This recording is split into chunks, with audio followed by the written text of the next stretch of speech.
Hi friends, అందరికీ నమస్తే. నేను భగవద్గీత శ్లోకాలు రోజు చదవాలని, వాటి అర్థాలను తెలుసుకొని మన జీవితంలో అన్వయించుకోవాలని నేను గత 30 రోజులుగా మీకు రోజుకొక వీడియో చేస్తూ నా ఛానల్లో పెడుతూ ఉన్నానండి.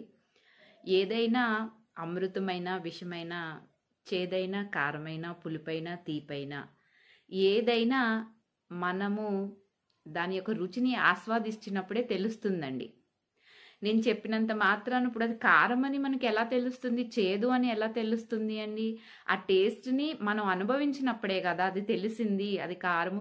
చిన్న పిల్లలు కూడా చూడండి, వాళ్ళ నోటిలో మనము కొంచెం పుల్లగా ఉన్నది ఏదన్నా పెట్టినా, కొంచెం కారంగా ఉన్నది పెట్టినా, వాళ్ళ ఫేస్ ఎక్స్ప్రెషన్స్ మారిపోతాయి. అదే తేనె పెట్టండి వాళ్ళ నోట్లో, వాళ్ళు ఎంతో చక్కగా ఆస్వాదిస్తారు. భగవద్గీత కూడా అలాంటి మధురమైనదేనండి. అందుకే దాన్ని రోజు మన జీవితంలో అన్వయించుకోవాలంటున్నాను.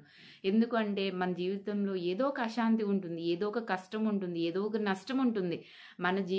ఎందుకు అంటే ప్రతిరోజు అందరం కూడా సంతోషంగా, సుఖంగా, ఆరోగ్యంగా ఉంటామన్న గ్యారంటీ ఏమీ లేదు కదండి. ఏదో ఒక రోజు, ఏదో ఒక క్షణం, ఏదో ఒక నిమిషంలో ఏదో ఒక అనర్థం అనేది జరుగుతూ ఉంటుంది. కానీ ఒక్కొక్కసారి దిక్కుతోచని పరిస్థితుల్లో మనం ఉంటాము. ఎవరికి చెప్పుకోలేము. ఎవరినైనా చెప్పినా మనకి సరైన మార్గంలో వాళ్ళు మనల్ని దానికి సొల్యూషన్ అనేది చెప్పొచ్చు, చెప్పకపోవచ్చు. కానీ మనము అలాంటి స్థితిలో ఉన్నప్పుడండి, భగవద్గీతని మనం ఓపెన్ చేసి ఏదైనా ఏ చాప్టర్ మీ మనసుకి పుస్తకాన్ని తీసుకుని అలా ఓపెన్ చేయగానే అందులో ఒక శ్లోకం మన యొక్క గమ్యం ఏంటి అనేది తెలియచేస్తుంది. అది ఆచరించిన వాళ్ళకి మాత్రమే తెలుస్తుంది. మరి ఈ రోజు నుండి మీరందరూ కూడా నన్ను మీరందరూ ఆదరించి ఫాలో అవుతున్నారు అంటే అదేమి సాధారణ విషయం కాదండి.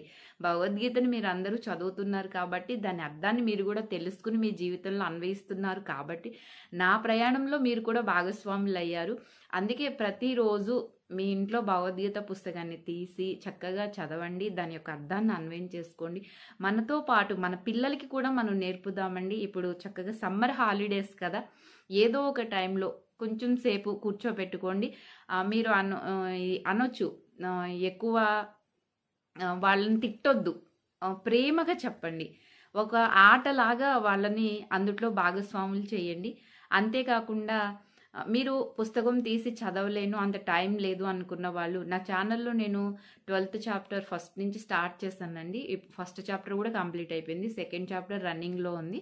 నేను మిగతా వీడియోస్ అన్నీ కూడా నేను అప్లోడ్ చేస్తూ ఉంటాను. మీరు రోజుకు ఒక శ్లోకాన్ని విని దాని అర్థాన్ని తెలుసుకోండి. దాన్ని మన జీవితాన్ని ఎలా అన్వయించుకోవాలో తెలుసుకుని మీ జీవితంలో కూడా దాన్ని అన్వయించుకుని మీ జీవితాన్ని ఎంతో సుఖంగా, సంతోషంగా, ఆరోగ్యంగా, ఆనందంగా గడుపుతారని నేను ఆశిస్తున్నాను. Thank you.